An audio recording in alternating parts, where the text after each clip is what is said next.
when chaos strikes, my friend, this is when the pros appear. There are some of you out there saying, I didn't sign up for this crap. There's no way. And if you're saying, I didn't sign up for this crap, then I'd say you didn't show up to be a leader. You didn't sign up to be a leader, because when chaos appears, when the chaos strikes, this is when the pros appear. We know this. Patrick Lencioni's got a great new book coming out called The Motive. And it's, look, he asked the question, why did you want to be a leader in the first place? I mean, really? Was it so you could have a golf club membership and write off some expensive lunches? Or did you want to do it because you wanted to lead people? And leadership, from my perspective, is not a reward for past performance in a non-leadership role. That may be the organizational decision, but for you, this is not a reward. This is an obligation. This is a responsibility to be a leader. That's what you signed up for. Now, how do we do that? Well, how we do it is we really have to align three things, because great leaders, whether it's in a time of chaos or in a time of composure, are grounded in purpose. They are defined by their action, and those actions are adopted by their communication. They're adopted by other people, grounded in purpose, defined by action, and adopted by communication. Now, some of you may be saying, geez, Ron, if memory serves correct, you have a book called Think, Do, Say. That kind of seems like it's a very similar framework. And you'd be right.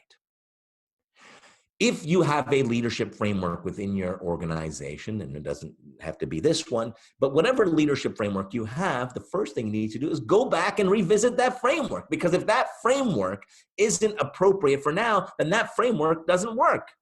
And it's not a framework. It's a specially branded, specially worded thing to make you feel good.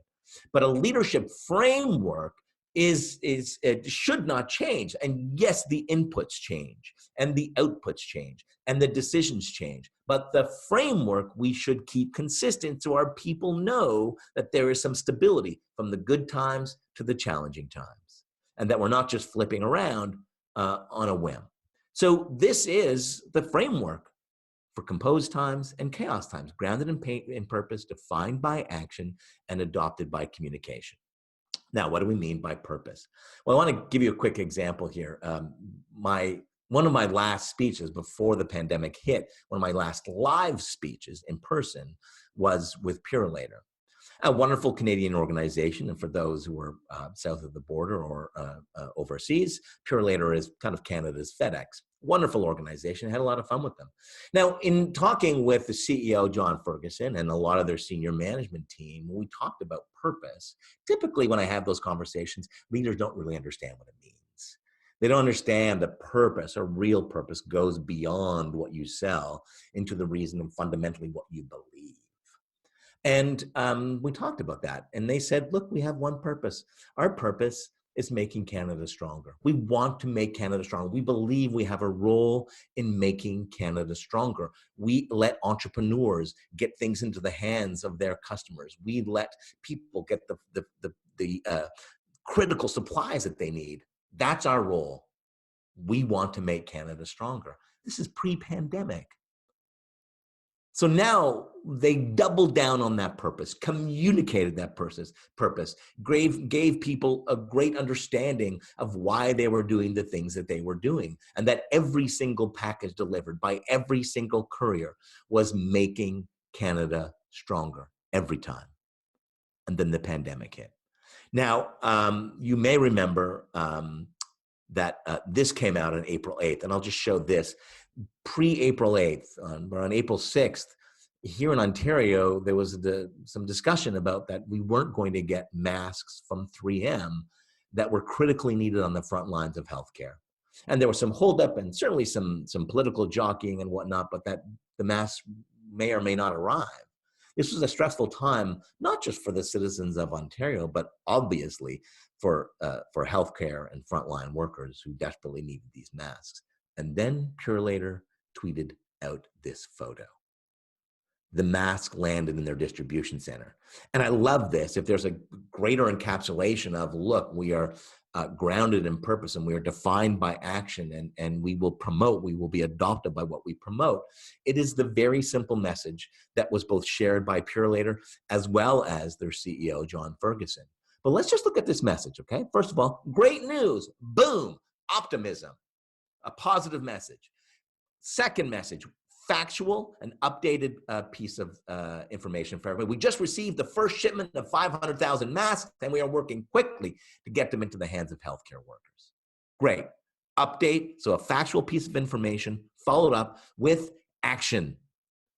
We are working quickly to get them into the hands of healthcare workers. Then, in how they talk about it, thank you to Justin Trudeau and Doug Ford, the Premier of Ontario, two completely different people at two completely different levels of government from the opposite ends of the political spectrum, and thanking public officials and our dedicated employees for their help to make this happen. So the way they communicated this, from factual information based in action, and then with great humility and inclusivity, they shared this message. Now, I think this message was critically important during a time of chaos, but my friends, it set them up for when we were coming out of the curve. Because in one of the most important deliveries over the past year, who did they choose to receive and send out that delivery? Purolator. Now, they didn't obviously talk about that. They didn't talk about what this would do for the business, because we need to read the room. But such a great combination of all those three things together. So that's what the first thing we need to do as leaders is we need to elevate our purpose beyond product if we're in sales and marketing or in senior leadership, or if we're managing a team of people, we need to elevate our purpose beyond the specific job that we have or our teams have, the specific job titles that they have, because we're all asking for something. Now, if we're in a sales or marketing role, then, it's like, buy my stuff. And we had this, we ran this campaign for Arthritis Society pre-pandemic, where we said, don't donate to arthritis. What? Who says that? Who says, don't give me your money? What, not for profit? No, because we said, don't donate to arthritis, donate to help Brian play with his son. That it's not about the donation. It is about something that is more important. And we have to have these conversations with our team when we're looking at keeping people engaged, which a lot of you said, how do I keep them engaged? How do I keep them enthused? How do I make sure they're doing the work? Well, we have to elevate it from beyond their job title into something that's more important.